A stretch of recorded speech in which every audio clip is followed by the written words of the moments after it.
The morning started like any other Tuesday for Admiral Jake Morrison.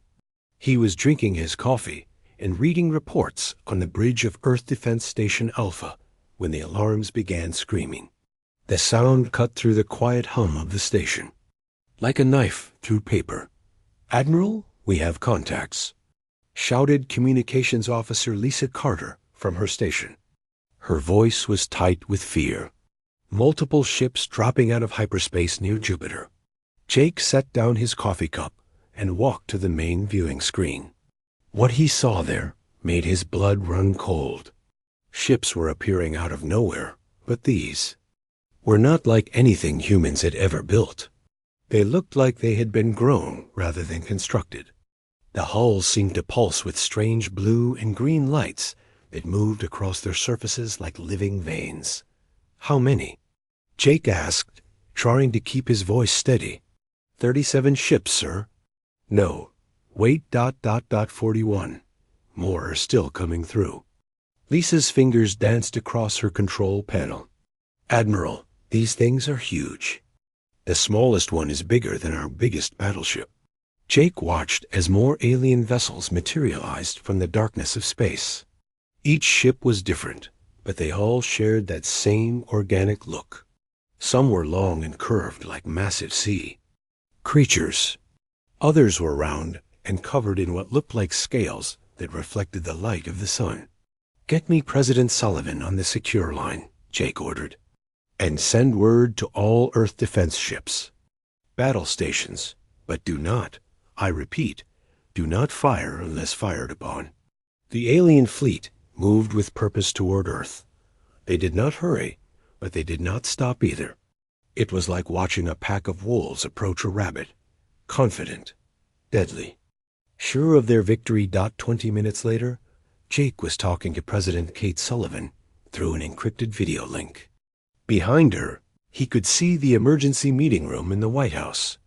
Military advisors and government officials filled the space, all talking at once. "Jake, what are we looking at?" the president asked. Her face was calm, but Jake could see the worry in her eyes. "Unknown alien vessels, Madam President. They appeared without warning and are moving toward Earth. We have tried to make contact, but they are not responding to any of our signals. Could they be peaceful?" Jake looked at the screen showing the alien fleet. The ships had formed into a perfect attack formation. "I do not think so, ma'am." That was when everything changed. The communications board on Jake's station lit up like a Christmas tree. Lisa looked up at him with wide eyes. "Admiral, we are receiving a transmission. It is coming from the largest alien ship." "Put it on the main screen," Jake said. The image that appeared made everyone on the bridge take a step back. The creature on the screen was like nothing from Earth. It stood nearly 8 feet tall and looked like a cross between a giant mantis and a spider. Its skin was dark green and shiny like metal. 4 arms moved independently as it spoke. But the worst part was its eyes. 6 black eyes that seemed to look right through the screen and into Jake's soul. When it spoke, the words came through in perfect English, though the voice sounded like metal scraping against stone. "I am Overlord Vex High of the hegemony of Zephyra. You will listen, and you will obey." Jake felt his hands clench into fists, but he forced himself to remain calm. "This is Admiral Jake Morrison of the Earth Defense Command. We are listening. Your species is new to us, but that changes nothing. For 3,000 years, the hegemony has brought order to this galaxy. 47 species have joined us. Some chose to surrender peacefully. Others chose to resist and were destroyed. You now face the same choice." The alien's voice never changed. It might have been reading a shopping list instead of delivering a death sentence to an entire world. "You have exactly 72 standard hours to surrender. You will lower all defensive systems. You will disarm all military vessels. Your leaders will present themselves to accept hegemony rule. If you do this, your species will be allowed to continue existing as servants of the hegemony. Jake opened his mouth to respond, but the alien continued. If you choose to resist, your world will be sterilized. Every city will be reduced to ash. Every human will die. This is not a threat. This is a promise. 47 species have made this choice. All 47 chose surrender rather than face the consequences of resistance. The transmission ended, leaving the bridge in complete silence. Jake stared at the blank screen for a long moment before turning to Lisa.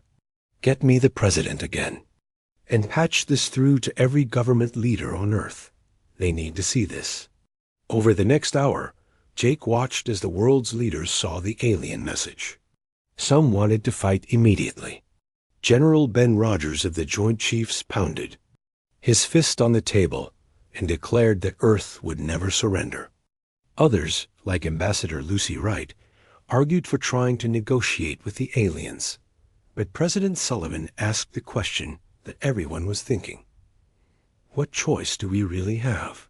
We do not have faster-than-light travel. We do not have energy weapons like theirs.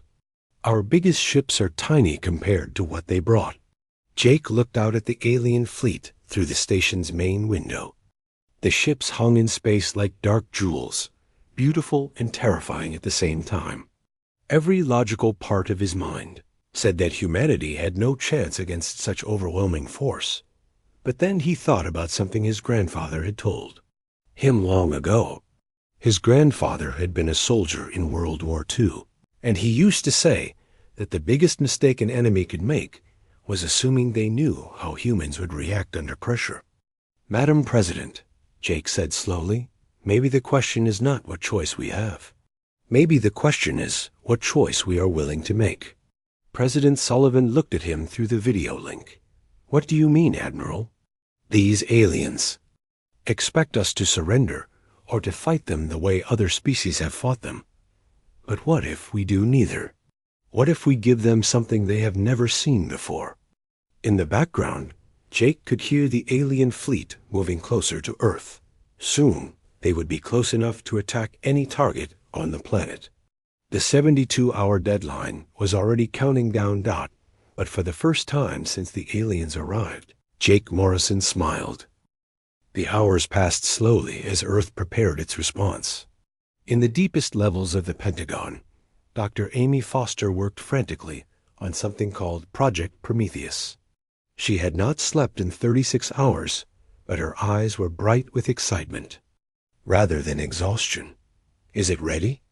Asked Captain Ron Hayes as he entered the secure laboratory. He had been pulled from his command of the experimental ship UES Liberty to oversee the most classified project in human history. Amy looked up from her computer screen. Her hair was messy, and there were coffee stains on her lab coat, but she was smiling. It has been ready for 2 years, Ron. We just never thought we would need to use it. 2 years? But we only met these aliens yesterday. We have been planning for this day since we first looked up at the stars, Amy said. Every science fiction movie, every book, every war game we ever played taught us the same thing. Someday, someone bigger and stronger would come for us. The question was never if it would happen. The question was whether we would be ready.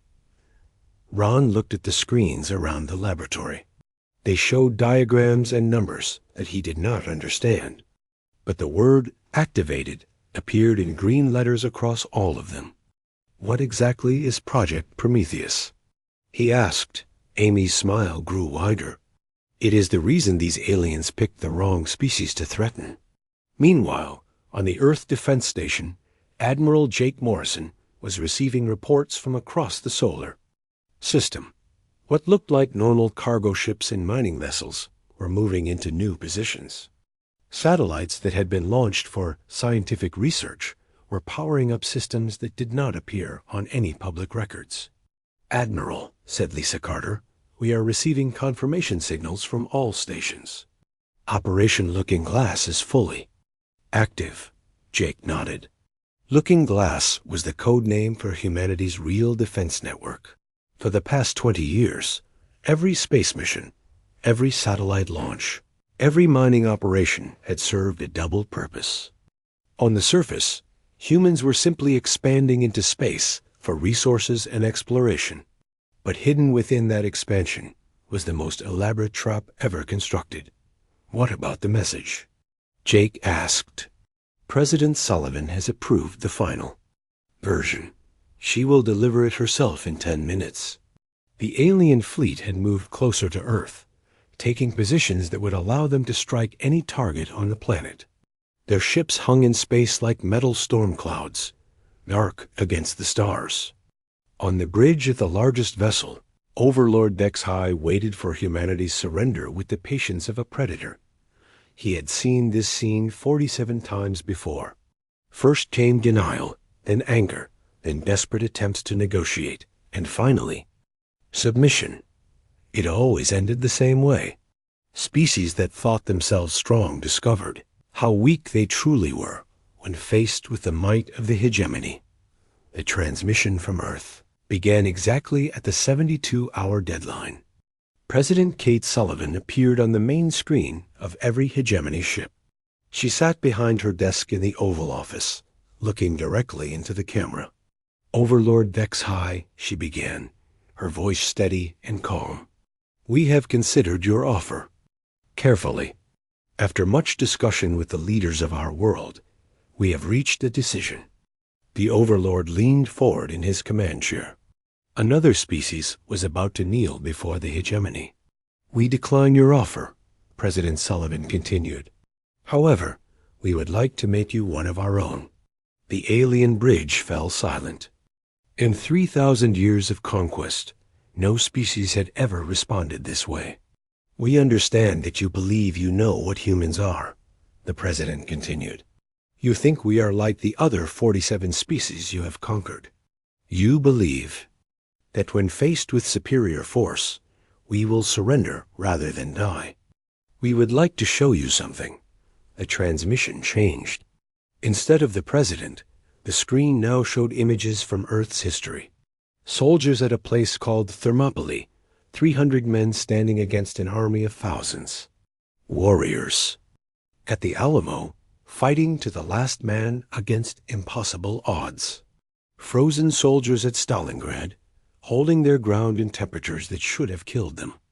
These are humans, a narrator's voice explained over the images. They were outnumbered. They were outgunned. They knew they could not win. They fought anyway. The images continued. Firefighters running into burning buildings while everyone else ran out. Doctors staying with patients during plagues that killed millions. Ordinary people standing up to tyrants, even when it meant their own death. You see, Overlord, you have made an error in your calculations, President Sullivan's voice returned as her image appeared again. You assumed that humans value survival above all else. You assumed that when faced with certain death, we would choose life as slaves over death as free beings. On the alien command ship, Overlord Dexhai felt something he had not experienced in centuries: uncertainty. But humans have something that your other 47 species apparently lacked, the President continued. We have something more important than individual survival. We have children who deserve to grow up free. We have ideals worth dying for. We have each other. The transmission changed again. This time it showed humans in space. Workers building. Impossible structures in the vacuum. Scientists conducting experiments in conditions that would kill most life forms. Pilots flying ships through asteroid fields that no computer would dare navigate. You asked for our surrender, Admiral Morrison's voice joined the transmission as his image appeared beside the President. Instead, we offer you this warning. Leave our solar system now and never return. This is not a threat, Overlord. This is the only mercy you will receive. The transmission ended, leaving the hegemony bridge in silence. Overlord Dexhai stared at the blank screen for a long moment. Then he began to laugh. The sound was like metal grinding against stone. Primitives, he said to his bridge crew. They have no faster-than-light travel, no energy shields, no weapons that could threaten our ships. Their largest vessels are toys compared to our smallest fighters. He turned to his weapons officer. Begin the assault. Target their major population. Centers first. Make it quick.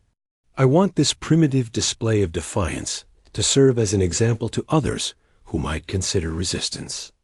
But as the first hegemony ships moved toward Earth, alarms began sounding across the alien fleet. Their sensors were detecting something impossible. Energy signatures that should not exist. Movement patterns that made no sense, that trapped the humanity. Had spent 20 years building was about to spring, and the Overlord was about to learn why 47 species had been wrong to surrender without a fight. The first hegemony ships moved toward Earth like falling stars. Their hulls glowed with energy as they prepared to demonstrate the price of defying the galaxy's greatest power. Overlord HFY watched from his command ship, expecting to see human cities burn within minutes. Instead, space around Earth exploded into action. Commander Pete Johnson sat in a hidden control room buried deep beneath the moon's surface. For 5 years, he had waited for this moment. His fingers moved across controls that most humans did not even know existed. All units, this is moon-based control, he spoke into his headset. Execute Operation Hammerfall. Across the solar system, thousands of objects that had appeared to be simple satellites suddenly came alive. Solar panels folded away to reveal weapons that had never been seen before. What the aliens had dismissed as primitive, human technology was actually the most sophisticated defense network ever built. The first kinetic projectiles launched from the moon's hidden bases traveled at 1/10 the speed of light. They were small pieces of metal, no bigger than a coin, but they hit with the force of nuclear weapons. The lead hegemony ship's shields flared bright blue as the projectiles struck, then flickered and died. Impossible, whispered the alien weapons officer on HFY's bridge. Their projectiles passed through our shields like they were not there. But that was only the beginning. From asteroid belts that the aliens had ignored came swarms of what looked like mining drones. These small robotic craft moved with purpose toward the hegemony fleet, but they were not carrying mining equipment. Dr. Amy Foster watched from her underground laboratory as Project Prometheus finally revealed itself. For 20 years, humanity had sent mining operations throughout the solar system. What they had actually been doing was building the largest manufacturing network in human history. Release the swarm, she said quietly into her microphone. From hidden factories on Europa, Titan, and dozens of asteroids, millions of small craft poured into space. Each one was no bigger than a car, but they moved with the coordination of a single mind. The aliens had never seen anything like it. Colonel Dan Parker led the first wave of human fighters from a base hidden inside a hollowed-out asteroid. His ship looked nothing like the clean, smooth vessels in science fiction movies. It was angular and brutal, covered in weapons and armor that seemed to have been designed by someone who understood war better than beauty. This is Raptor 1 to all human fighters, Dan spoke into his radio. Remember, we are not just fighting for Earth. We are fighting to show the galaxy that bullies can be beaten. The human fighters moved unlike anything the aliens had ever encountered. Most species flew their ships with careful precision, following safe flight patterns that protected both pilot and machine. Humans flew like they were trying to break their ships and themselves. Dan's fighter screamed past a hegemony cruiser at a speed that should have killed him. The gravitational forces inside his cockpit were enough to crush most alien species. But Dan had trained for this his entire life. He pulled his ship into a turn that bent metal and fired weapons that the alien sensors could not even identify. The hegemony ship's hull cracked like an eggshell. What are their weapons made of? Demanded Overlord HFY as reports flooded in from across his fleet. Our shields stop everything. His science officer examined the sensor readings with growing fear. Sir, they are not using energy weapons at all. These projectiles are solid matter, but they are moving at velocities that should be impossible for such primitive technology. What the aliens did not understand was that humans had spent decades studying the theory behind energy shields. Every science fiction story, every physics paper, every theoretical discussion had led to the same conclusion. Energy shields were designed to stop energy weapons and slow-moving objects. They were not designed to stop small pieces of metal moving at significant fractions of light speed. The human kinetic weapons passed through alien shields like bullets through fog. But the real surprise came when the alien ships tried to fight back. Their energy weapons, which had destroyed 47 civilizations, struck human ships and seemed to do nothing at all. Captain Sue Williams, commanding the destroyer U.E. Defiance, smiled as alien plasma bolts washed over her ship's hull. Energy was absorbed by materials that had taken human scientists 30 years to develop. Instead of destroying her ship, the alien weapons were actually charging her batteries. "Thank you for the free power," she said over the radio. "Now let us show you what we do with it." The Defiance fired a spread of kinetic projectiles that punched through 3 alien ships in a single salvo. Each projectile was guided by a computer, systems that could calculate the movement of targets millions of miles away. The aliens' evasive maneuvers, which had saved them from countless other species, were predicted and accounted for before they even began, on his command ship, Overlord. Dex High watched his fleet being torn apart by creatures he had dismissed as primitives. Ships that had conquered star systems were being destroyed by metal projectiles fired from what looked like simple human machines. "Sir," his communications officer reported, "we are receiving signals from across the galaxy. The humans are broadcasting everything. Every tactical detail, every weapon specification, every battle plan. They are teaching the entire galaxy how to fight us." The Overlord felt something cold settle in his chest.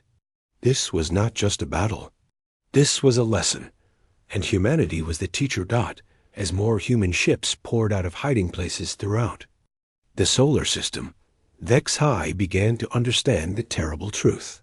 The humans had not been preparing to surrender or even to fight. They had been preparing to change the galaxy forever. "Sir," his tactical officer said quietly, "we are losing. Badly. For the first time in 3,000 years, the hegemony was facing defeat. The battle had been raging for 6 hours, and the hegemony fleet was dying. What had started as a simple conquest had become a nightmare that Overlord Dex High could not wake up from. Half of his ships were already destroyed or floating dead. In space, their crews either captured or killed. Lieutenant Amy Brooks pushed her fighter to its absolute limits as she led a squadron directly toward the alien command ship. Her small craft shook and screamed as she forced it through maneuvers that would have been impossible for any other species to survive. The gravitational forces inside her cockpit were crushing, but Amy had been training for this her entire life. "Raptor, 7 to all fighters," she spoke into her radio, her voice calm despite the chaos around her. "Target the command ship's weapon systems. We want them alive, not dead." The other human pilots acknowledged her orders and followed her toward the massive alien vessel. Their ships moved like angry wasps around a giant, striking with precision and purpose. Each attack was carefully planned to disable rather than destroy. This confused the aliens more than anything else.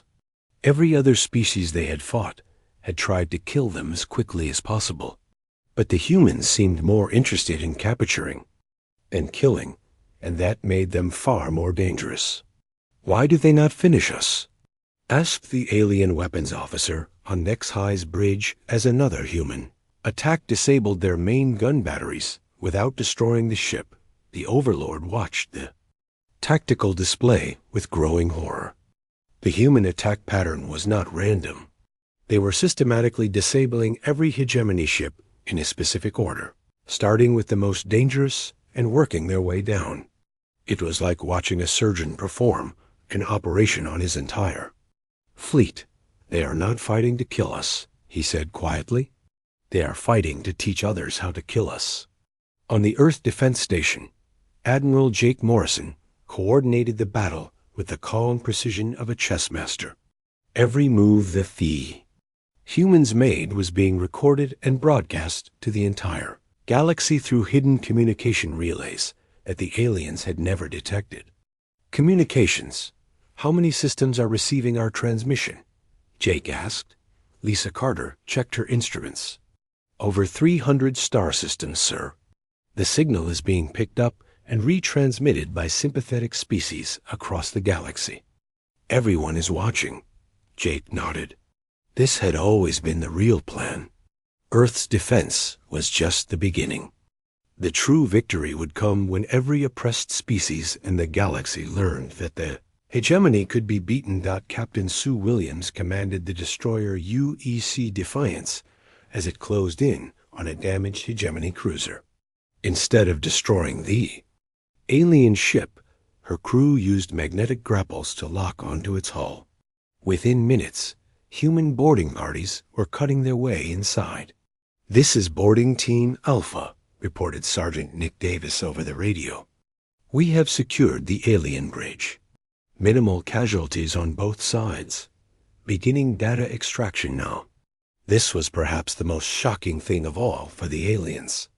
The humans did not torture their prisoners or execute them. Instead, they treated wounded aliens with the same care they gave their own people. But they also systematically downloaded every piece of information from captured alien computers. Dr. Amy Foster monitored the data extraction from her underground laboratory. Each captured alien ship provided more intelligence about hegemony technology, tactics, and most importantly, the locations of their other fleets and conquered worlds. "How much information have we gathered?" asked Captain Ron Hayes as he entered. Her laboratory. Amy looked up from her screens with excitement. "Everything, Ron. Ship designs, weapon specifications, navigation charts, communication codes, even the personal files of their commanders. We now know more about the hegemony than most of their own species do." But the humans were not keeping this information to themselves. Every piece of data was immediately added to the galaxy-wide broadcast, along with detailed instructions on how other species could build their own versions of human weapons and defenses. On the planet Zarian, which had been conquered by the hegemony, 50 years earlier, a resistance leader named Vorth watched the human transmission with growing amazement. His people had never seen aliens fight like this before. "Send word to all resistance cells," he ordered his followers. "The humans are showing us how to build weapons that can pierce hegemony shields. We can be free." Similar scenes were playing out on dozens of worlds across the galaxy. Species that had given up hope were suddenly seeing a path to freedom, and it had been provided by the strange new species from a small world called Earth. Back in the Sol system, the battle was reaching its climax. Overlord Vex High stood on his damaged bridge and watched his proud fleet being systematically captured by the humans. His ships were not being destroyed, but they were being neutralized with surgical precision. "Sir," his communications officer reported, "we are receiving surrender requests from 17 of our remaining ships. Their commanders are asking permission to surrender to the humans." The Overlord felt something he had never experienced before. Complete and total defeat. But worse than the military defeat was the knowledge that his failure was being broadcast to every corner of the galaxy. "Send a message to the Hegemony Council," he ordered. "Tell them that the humans are not like the others. They do not just fight to survive. They fight to ensure that no one else will ever have to face what they have faced." As if summoned by his words, a new transmission came from Admiral Morrison on Earth. "Overlord Vex High," the human's voice filled the bridge. Your invasion has failed. Your ships are captured or destroyed. Your crews are our prisoners. But this is not about revenge. This is about justice. The Admiral's image appeared on the main screen. Behind him, the Overlord could see the bridge of the Earth Defense Station, where humans worked calmly, despite having just fought the battle of their lives. "We are sending you home, Overlord," Morrison continued. "You will carry a message to your Hegemony Council. Tell them that the age of easy conquest is over. Tell them that there are now species in this galaxy who will fight back, and who will. Teach others to fight back." The transmission ended, leaving the alien bridge in silence. The Overlord realized that the humans had given him something worse than death. They had given him the task of explaining to his superiors how a primitive species had destroyed the myth of hegemony invincibility. The warning that Earth had promised was becoming reality, and the galaxy would never be the same. 3 months after the battle for Earth, the galaxy was a different place. The technical data that humanity had broadcast during the fight had reached every corner of known space. On world after world, species that had bowed to the hegemony for generations were building their own versions of human weapons. President Kate Sullivan stood before the United Nations General Assembly, but her words were being heard far beyond Earth. Hidden transmitters carried her voice to 300 star systems where alien species listened with hope they had not felt in centuries. "We did not seek this war," she said, her voice calm and strong. "But we will finish what the hegemony started. Any species that threatens the freedom of any world will face the same response we gave to Overlord Vex High. We do not conquer. We liberate." On the industrial moon of Titan, engineer Carl Stone supervised the construction of humanity's first true starships. These vessels were built using technology captured from the hegemony fleet, but improved with human innovation. Unlike the organic-looking alien ships, the human vessels were angular and practical, designed for war and exploration in equal measure. "How many ships will be ready for the next phase?" asked Admiral Morrison as he toured the construction facility. Carl wiped grease from his hands and smiled. 50 warships and 200 support vessels. "But Jake, they are not going alone. We have received requests from 17 different species to join our fleet. They want to help us free their neighbors." The Admiral nodded. This was exactly what humanity had hoped for. The Seoul Declaration had not just been a statement of human policy. It had been an invitation for every oppressed species in the galaxy to join the fight for freedom. But the hegemony was not giving up without a fight. Reports from across the galaxy told of massive alien fleets moving toward contested systems, determined to crush the rebellion before it could spread further. The largest of these fleets, 10 times bigger than the force that had attacked Earth, was heading directly for the Sol system. Dr. Helen Carter, who had taken over coordination of what was now called the Interspecies Defense Alliance, studied the intelligence reports with growing concern. The approaching hegemony fleet contained over 400 ships, including their most powerful dreadnoughts. "They are bringing everything they have," she told the emergency council meeting. "This will not be like the first battle. They know what to expect from us now." But when the massive alien armada arrived at the edge of the Sol system 6 weeks later, they found something that made even their most experienced commanders pause in shock. The system was defended not just by human forces, but by ships from dozens of different species. The former slaves of the hegemony had come to defend the world that had shown them freedom was possible. Captain Lisa Martinez, commanding the new human battleship UES Constitution, opened communications with the approaching enemy fleet. Her words were broadcast across the galaxy, just as everything else had been. "Hegemony Fleet, this is Captain Martinez of the Interspecies Defense Alliance. You are entering free space. Turn around now, or face the consequences." The response came from Fleet Admiral Krexthan, the highest-ranking military officer in the hegemony. His image appeared on screens throughout both fleets, showing a creature even more terrifying than Overlord Vex High. Where the Overlord had been insect-like, this admiral was something like a massive shark that had learned to walk on land. "Humans," he said, his voice like grinding stone, "you have caused enough trouble. Today, your species dies, and your rebellion dies with you." The battle that followed was unlike anything the galaxy had ever seen. Ships from 20 different species fought side by side against the hegemony fleet. The aliens had brought their most powerful weapons, but they faced an enemy that had learned from every mistake of the first battle. The human kinetic weapons had been improved and were now being used by ships from a dozen different species. The energy absorption technology that had protected human vessels was now incorporated into Allied shields.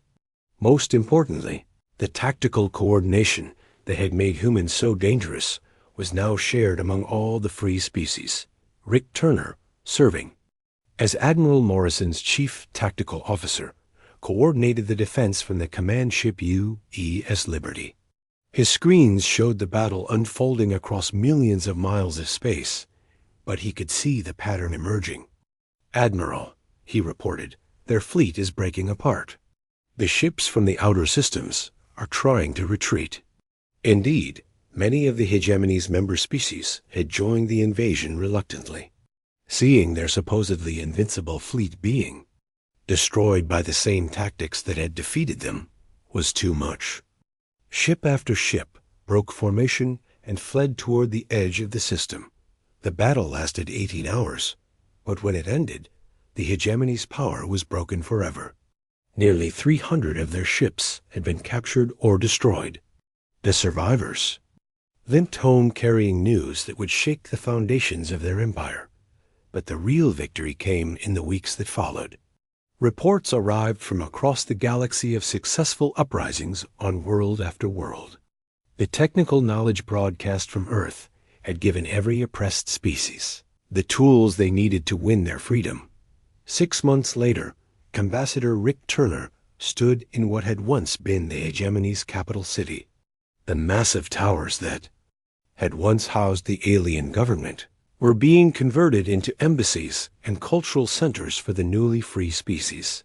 Human journalist asked him what he thought humanity had accomplished. Rick looked out at the diverse crowd of aliens and humans working together to build something new. "We did not set out to conquer an empire," he said. "We just wanted to be left alone. But sometimes, when you stand up to a bully, you inspire others to stand up too." In a prison cell beneath the former capital, Overlord Vex High sat alone with his thoughts. A human guard brought him his daily meal and asked the question that had been haunting him for months. "What did you learn from all this?" The guard asked. The former Overlord looked up with his 6 black eyes. "I learned that when you threaten a human's home, you do not get surrender. You get a teacher, and the lesson they provide is one the galaxy will never forget." On the moon, workers finished installing a simple metal plaque at the site where the first human kinetic weapons had been fired. The inscription was brief, but it would be remembered for thousands of years. They asked for Earth's surrender. What they got was a warning the galaxy will never forget. Here lies the end of one age and the beginning of another. The age of easy conquest was over. The age of freedom had begun.